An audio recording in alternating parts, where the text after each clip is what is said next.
Imagine viver em um lugar onde o chão que você pisa, o ar que respira e até o trabalho do dia a dia são, literalmente, moldados pelo lixo.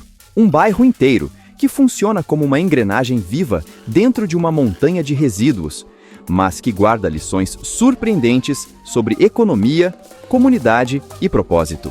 E se aquilo que o mundo joga fora fosse, na verdade, o que mantém milhares de pessoas? Neste vídeo, você vai mergulhar numa realidade que desafia tudo o que a gente imagina sobre pobreza, reciclagem e dignidade. Uma descoberta que revela uma visão ousada de mundo e transforma lixo em algo de valor. Prepare-se para repensar seus conceitos e talvez até se questionar: será que você aproveita tão bem os seus recursos quanto essa comunidade escondida no coração do Egito? É difícil acreditar que um lugar como esse exista fora de um cenário de filme. Mas Manshiyat Nasser é real. Escondida à margem do Cairo, essa cidade feita quase inteiramente de lixo abriga cerca de 90 mil pessoas que convivem, diariamente, com montanhas de resíduos. Caminhões carregados com aproximadamente 14 mil toneladas de lixo chegam ali todos os dias, como se fossem caravanas modernas trazendo a matéria-prima da sobrevivência. O que para muitos é resto, ali é recurso. Plástico, papelão, metal e vidro são tratados como tesouros, meticulosamente separados e reaproveitados. O bairro, muitas vezes chamado de Garbage City, impressiona por sua complexidade improvisada. As ruas são estreitas, cheias de sacos empilhados, onde se mistura o som de crianças brincando com o barulho de prensas e trituradores. Em meio à aparente desordem, existe uma lógica, uma cadeia produtiva informal e extremamente eficiente que transforma lixo urbano em renda. Curiosamente, não há um cheiro insuportável como se imagina. Muitos visitantes relatam isso com espanto. O lugar tem um ritmo próprio, quase como um organismo que aprendeu a respirar entre o que o mundo prefere ignorar. O mais curioso é que essa cidade lixão, vista de fora como um retrato da miséria, guarda uma organização surpreendente. Cada rua, cada casa, cada oficina sabe exatamente sua função dentro do ecossistema da coleta e reciclagem. Não há luxo, mas há um tipo de engenhosidade bruta que impressiona quem observa com um olhar menos apressado. A comunidade sobrevive não apenas do lixo, mas da descoberta constante de como reaproveitar o que foi descartado. Um sistema construído na base da necessidade, mas que revela uma eficiência que deixaria muito gestor público envergonhado. Por trás desse funcionamento quase invisível para o resto do mundo, há um grupo específico de pessoas que mantém tudo em movimento.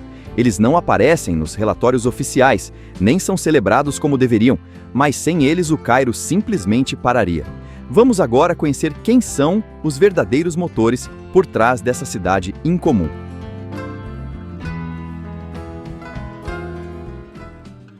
Eles são chamados de Zabalim, um nome que, traduzido do árabe, significa algo como os que lidam com o lixo.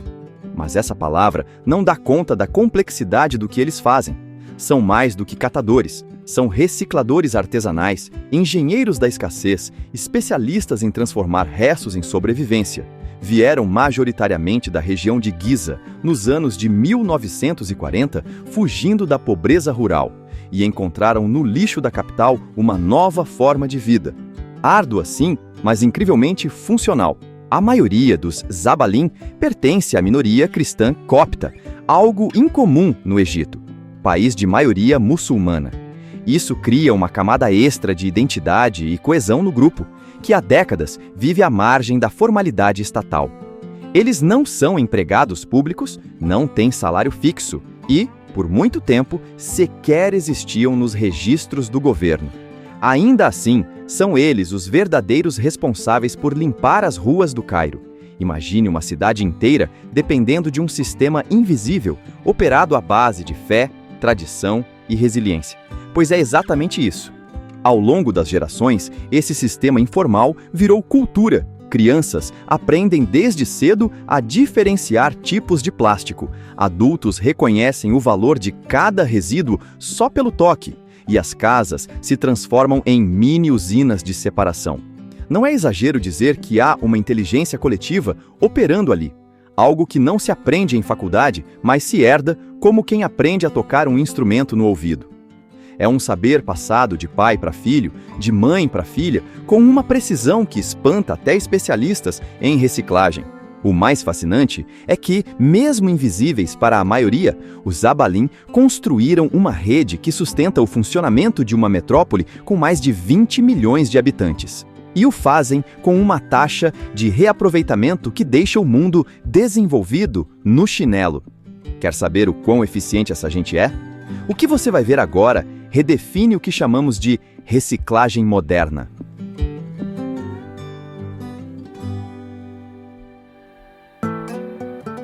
O que essas pessoas fazem com o lixo é nada menos que extraordinário.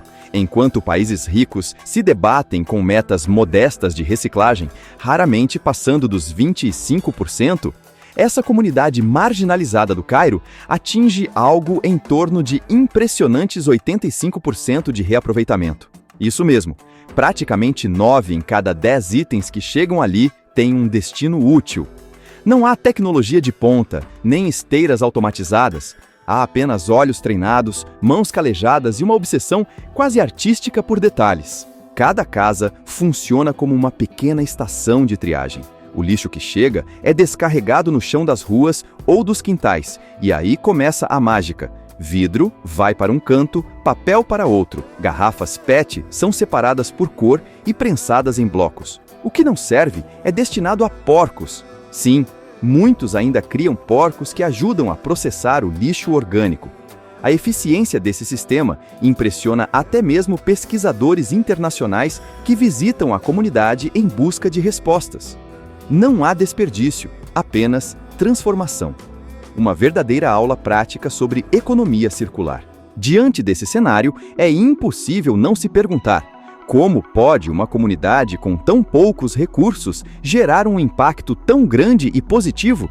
A resposta está no valor da necessidade, mas também na visão. Porque para os Zabalim, reciclar não é um projeto ambiental de luxo, é sobrevivência, é cultura, é herança. E é essa lógica interna, baseada na prática e não na teoria, que sustenta uma operação que jamais foi planejada, mas funciona como um relógio. E o tempo, como veremos a seguir, é medido em dias longos de trabalho duro, suor e uma dose brutal de realidade. Enquanto a cidade lá fora desperta com buzinas e cafés, em Garbage City, o dia começa com barulhos bem diferentes. O ronco dos caminhões carregados de lixo, o arrastar de sacos pesados e o tilintar de garrafas de vidro.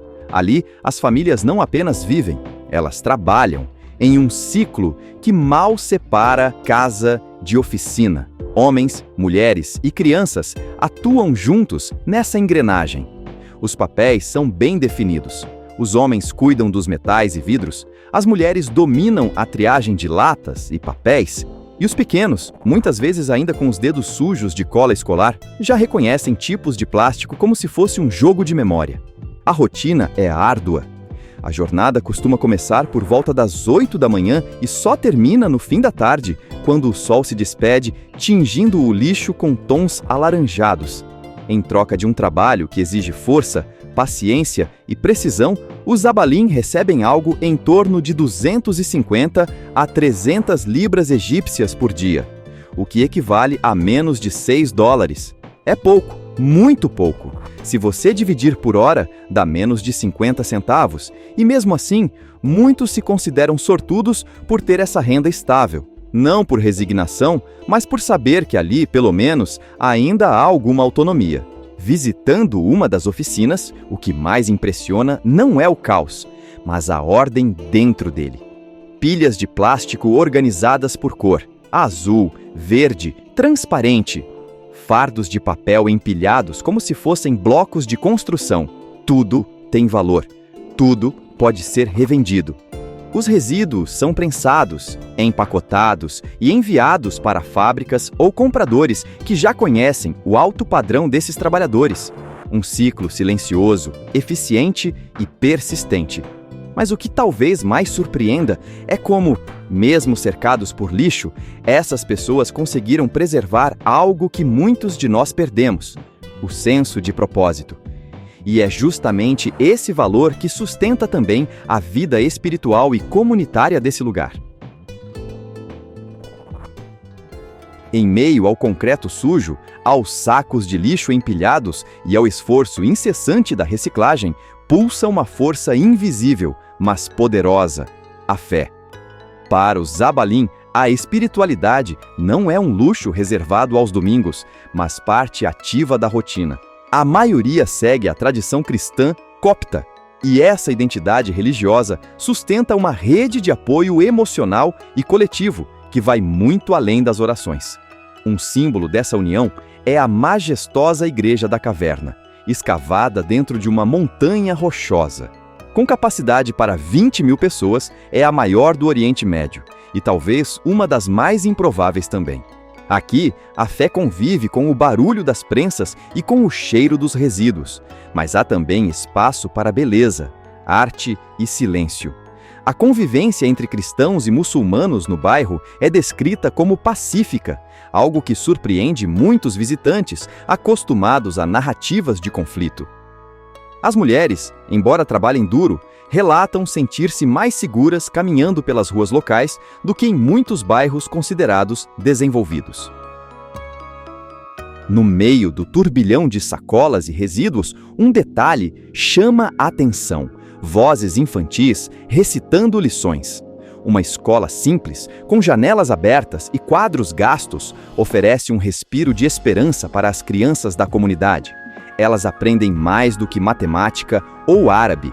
Aprendem que existe um mundo além do lixo. A escola funciona até às 2 da tarde, oferecendo também refeições para manter os pequenos alimentados e longe do trabalho pesado. Em Garbage City, a sala de aula é uma trincheira silenciosa contra o ciclo da pobreza. Fora da escola, surgem iniciativas que também desafiam o destino previsível.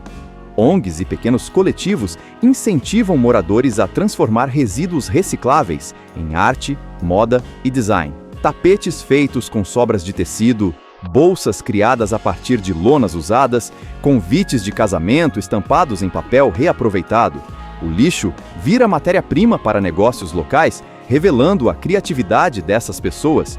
O mais curioso: muitos desses produtos encontram mercado não só no Egito, mas também no exterior. Sim, o que começou entre pilhas de restos, agora cruza oceanos. Ver de perto como milhares de pessoas constroem uma vida digna a partir do que o resto do mundo joga fora é, no mínimo, desconcertante. A engenhosidade dos Zabalim, somada à resiliência diária, revela um tipo de inteligência rara, aquela que nasce da sobrevivência. Não se trata de romantizar a miséria, mas de reconhecer que ali existe uma economia circular funcionando sem apoio, sem aplausos, sem descanso. O governo egípcio já manifestou interesse em substituir esse sistema informal por grandes empresas terceirizadas. Mas será que essas corporações compreenderão o valor social e cultural embutido ali? Esses trabalhadores não querem caridade. Querem continuar fazendo o que sabem, do jeito que sabem, porque para eles o lixo nunca foi apenas resto, foi o começo, foi caminho, foi escolha forçada, sim, mas também descoberta. E enquanto houver alguém disposta a ver valor onde outros só enxergam descartes, essa história ainda estará longe de acabar.